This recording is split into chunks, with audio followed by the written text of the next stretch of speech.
Hi everyone, कैसे हैं आप सब। Welcome to another video. मैं हूं तान्या फ्रॉम ई विद्यार्थी और आज हम लोग पढ़ने वाले हैं क्षितिज बुक का क्लास 9th का चैप्टर नंबर 11 जिसका नाम है ग्राम श्री।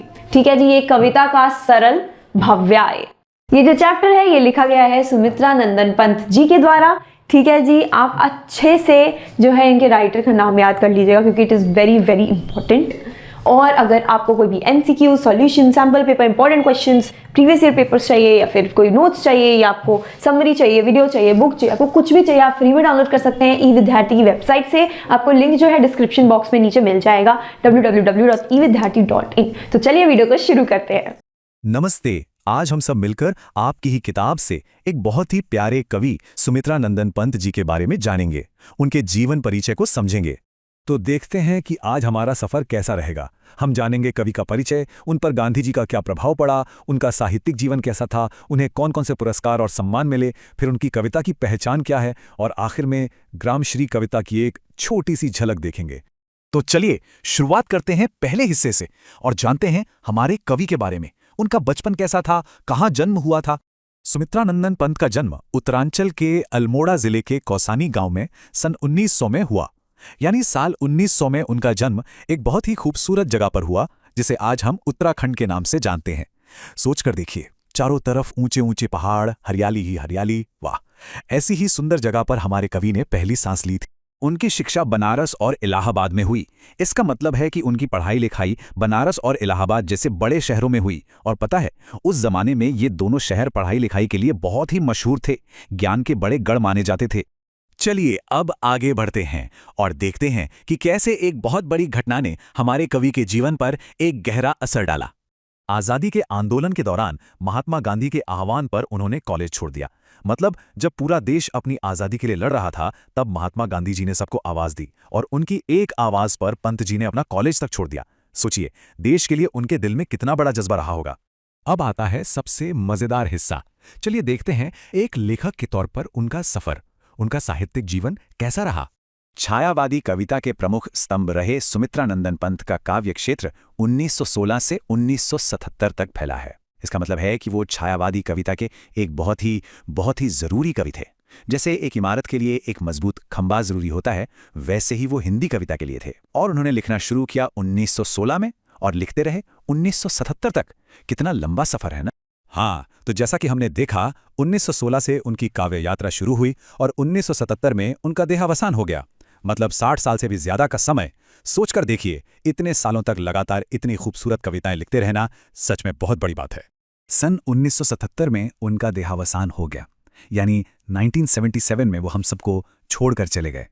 पर जानते हैं, कवि कभी मरते नहीं हैं। वो अपनी कविताओं में, अपने शब्दों में हमेशा हमेशा जिंदा रहते हैं। वे अपनी जीवन दृष्टि के विभिन्न चरणों में छायावाद, प्रगतिवाद एवं अरविंद दर्शन से प्रभावित हुए। इसका मतलब है कि जैसे जैसे वो जीवन में आगे बढ़े, उनकी सोच पर अलग अलग बातों का असर हुआ। कभी उन्होंने छायावाद से प्रभावित होकर लिखा, कभी प्रगतिवाद से, तो कभी अरविंद दर्शन से। इससे पता चलता है कि वो हमेशा नई चीजें सीखते रहते थे और उनकी कविता भी उनके साथ साथ बदलती रहती थी। उन्होंने बहुत सारी रचनाएं की। यहाँ पर उनकी कुछ प्रमुख काव्य कृतियों के नाम हैं: वीणा, ग्रंथि, गुंजन, ग्राम्या, पल्लव, युगांत, स्वर्णकिरण, स्वर्णधूलि, कला और बूढ़ा चांद, लोकायतन और चिदंबरा। ये सब उनकी बहुत ही प्रसिद्ध किताबों के नाम हैं जिनमें उनकी प्यारी प्यारी कविताएं हैं। जब कोई इतना अच्छा काम करता है तो उसे सम्मान तो मिलता ही है। तो चलिए देखते हैं कि पंत जी को कौन कौन से बड़े पुरस्कार और सम्मान मिले। उन्हें साहित्य अकादमी पुरस्कार मिला, भारतीय ज्ञानपीठ पुरस्कार मिला और सोवियत लैंड नेहरू पुरस्कार भी मिला। ये हमारे देश के सबसे बड़े, सबसे प्रतिष्ठित साहित्यिक सम्मानों में से हैं। इससे पता चलता है कि उनके काम को कितना ज्यादा सराहा गया और सम्मान दिया गया। अच्छा, अब सवाल ये उठता है कि उनकी कविताओं में आखिर ऐसा क्या खास था, क्या थी उनकी पहचान। चलिए जानते हैं। पंत की कविता में प्रकृति और मनुष्य के अंतरंग संबंधों की पहचान है। इसका सीधा सा मतलब है कि उनकी कविताओं में प्रकृति यानी नेचर और इंसान के बीच एक बहुत गहरे रिश्ते की झलक मिलती है। उनकी कविताएं पढ़कर ऐसा लगता है मानो प्रकृति और इंसान दो बहुत अच्छे दोस्त हैं जो एक दूसरे से बातें करते हैं। उन्होंने आधुनिक हिंदी कविता को एक नवीन अभिव्यंजना पद्धति एवं काव्य भाषा से समृद्ध किया। अरे वाह, ये तो थोड़े भारी शब्द हो गए। इसका आसान सा मतलब यह है कि उन्होंने हिंदी कविता को लिखने का एक बिल्कुल नया अंदाज दिया, उसे नए नए और सुंदर शब्द दिए। उन्होंने हिंदी कविता को और भी अमीर बना दिया। भावों की अभिव्यक्ति के लिए सटीक शब्दों के चयन के कारण उन्हें शब्द शिल्पी कवि कहा जाता है। मतलब वो अपनी बात कहने के लिए, अपनी फीलिंग्स को बताने के लिए एकदम परफेक्ट शब्द चुनते थे, एक भी शब्द इधर का उधर नहीं। और इसी कमाल की खूबी की वजह से उन्हें एक बहुत प्यारा नाम मिला, शब्द शिल्पी। तो क्या मतलब है शब्द शिल्पी का? इसका मतलब है शब्दों का कुशल कारीगर। जैसे कारीगर लकड़ी या मिट्टी से सुंदर मूर्तियां बनाता है ना, ठीक वैसे ही पंत जी शब्दों से खूबसूरत भावनाएं गढ़ते थे। वो शब्दों के जादूगर थे। और अब आखिर में चलिए एक छोटी सी झलक देखते हैं उस कविता की जिसके बारे में हम आगे पढ़ने वाले हैं। कविता का नाम है ग्रामश्री। ग्रामश्री कविता में पंत ने गांव की प्राकृतिक सुषमा और समृद्धि का मनोहारी वर्णन किया है। यानी इस कविता में पंत जी ने एक गांव की कुदरती खूबसूरती और वहां की हरियाली, फसलों से भरी अमीरी का बहुत ही मन को छू लेने वाला वर्णन किया है। खेतों में दूर तक फैली लहलहाती फसलें, फल फूलों से लदी पेड़ों की डालियां और गंगा की सुंदर रेती कवि को रोमांचित करती है। इसका मतलब है कि जब कवि दूर दूर तक फैले हरे भरे खेत देखते हैं, पेड़ों की डालियों को फलों और फूलों से लदा हुआ पाते हैं और गंगा नदी के किनारे की सुंदर रेत को देखते हैं, तो उनका मन एकदम खुश हो जाता है, रोमांचित उठता है। उसी रोमांच की अभिव्यक्ति है ये कविता। और बस ये पूरी की पूरी कविता उसी खुशी की, उसी रोमांच की एक खूबसूरत अभिव्यक्ति है। तो अब हम सब तैयार हैं इस प्यारी सी कविता को पढ़ने के लिए। आज हम सुमित्रा नंदन पंत जी की एक बहुत ही प्यारी कविता ग्रामश्री की दुनिया में चलेंगे। तो चलिए मेरे साथ इस खूबसूरत कविता की सैर पर। सबसे पहले कवि हमें गांव की हरी भरी धरती दिखा रहे हैं। सोचिए जैसे ये धरती एक माँ का आंचल हो जो हर तरफ फैला है। पहली पंक्ति है, फैली खेतों में दूर तलक।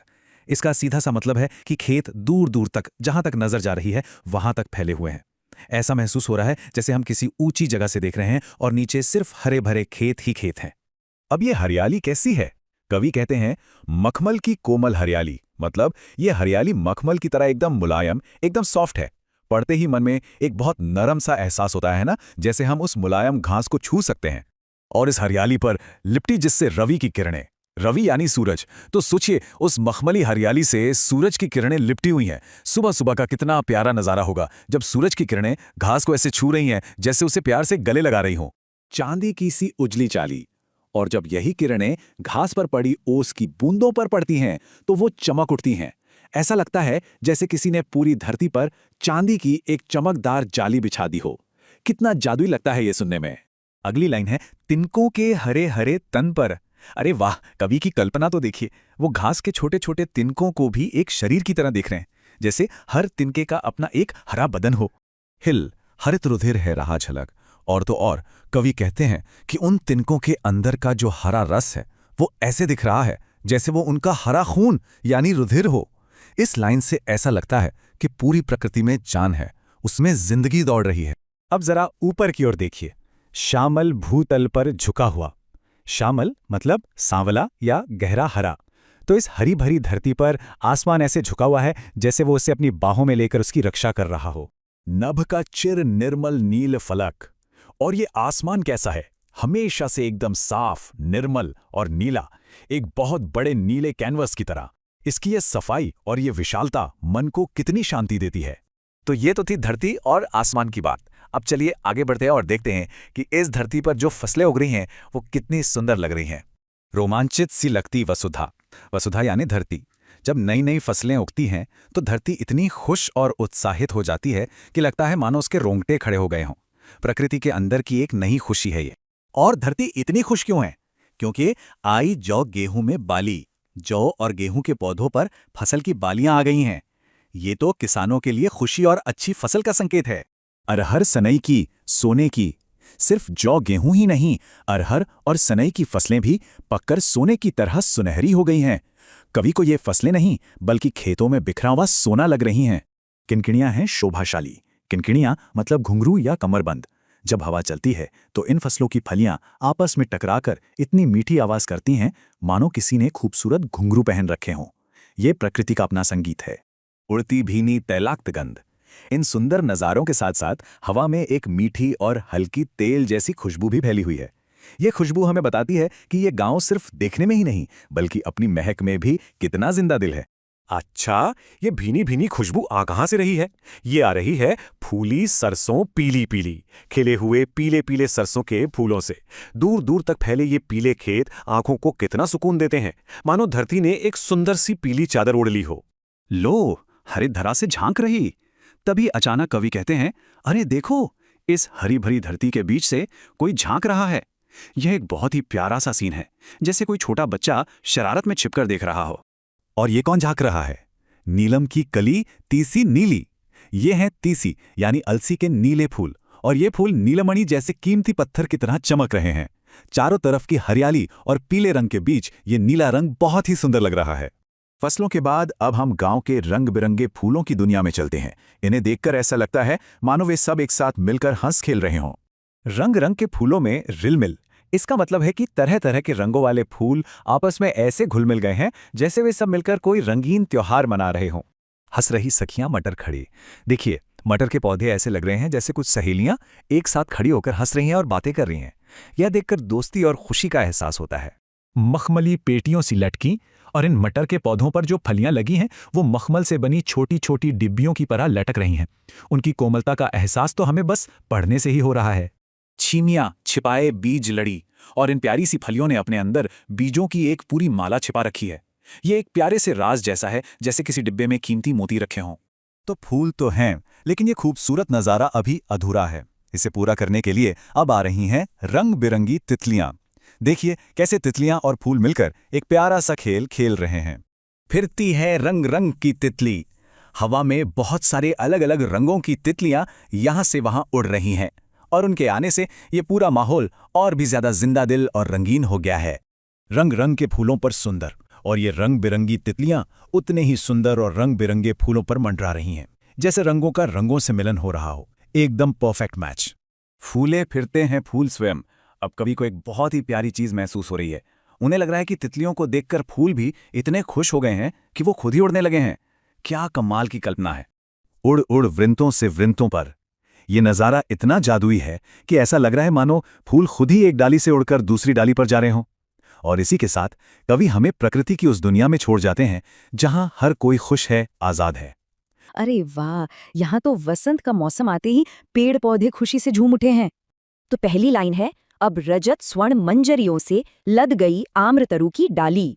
इसका मतलब है कि आम के पेड़ों की जो डालियां हैं ना, वो चांदी और सोने जैसे रंग के फूलों से, जिन्हें हम मंजरी कहते हैं, उनसे एकदम लद गई हैं। जरा सोचकर देखिए कितना खूबसूरत लग रहा होगा, मानो किसी ने पेड़ों को कीमती गहने पहना दिए हों। अगली लाइन है, झर रहे ढाक पीपल के दल, हो उठी कोकिला मतवाली। यहाँ कवि बता रहे हैं कि ढाक और पीपल के पेड़ों से पुराने पत्ते गिर रहे हैं, और इस नए मौसम को आते देख कोयल इतनी खुश हो गई है कि वो एकदम मतवाली होकर गा रही है। ऐसा लग रहा है जैसे वो अपनी मीठी आवाज से कह रही हो, वेलकम नया मौसम। और फिर महके कटहल, मुकुलित जामुन, जंगल में झरबेरी झूली। अरे वाह, मतलब हवा में पके हुए कटहल की मीठी मीठी खुशबू घुल गई है, जामुन के पेड़ों पर छोटी छोटी कलियां आ गई हैं, और जंगल में झरबेरी की झाड़ियां तो हवा के साथ ऐसे झूल रही हैं जैसे मस्ती में नाच रही हों। कितना जिंदा दिल माहौल है ना।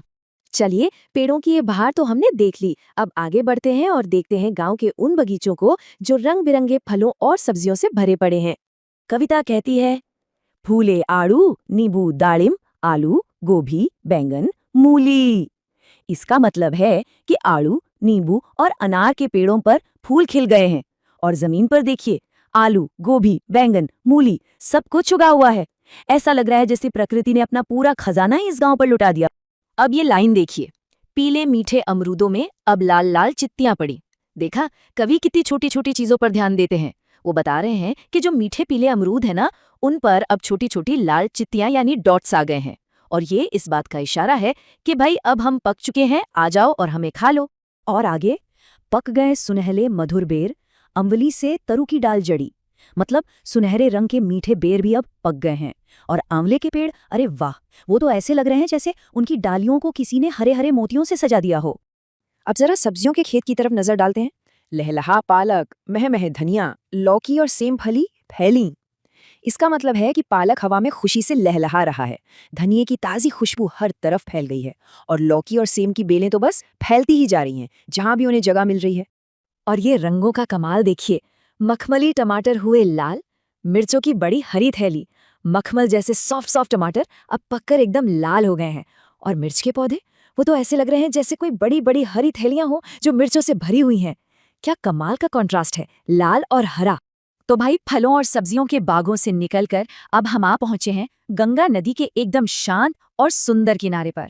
या कवि क्या देखते हैं, बालों के सांपों से अंकित गंगा की सतरंगी रेती। सोचिए जरा, कवि की कल्पना कितनी गजब की है। वो कह रहे हैं कि नदी की लहरों ने रेत पर टेढ़ी मेढ़ी लाइनें बना दी हैं, जो बिल्कुल ऐसी लग रही हैं जैसे कोई सांप रेंग कर गया हो। और जब उस रेत पर सूरज की रोशनी पड़ती है तो वो 7 रंगों में चमकती है, सतरंगी।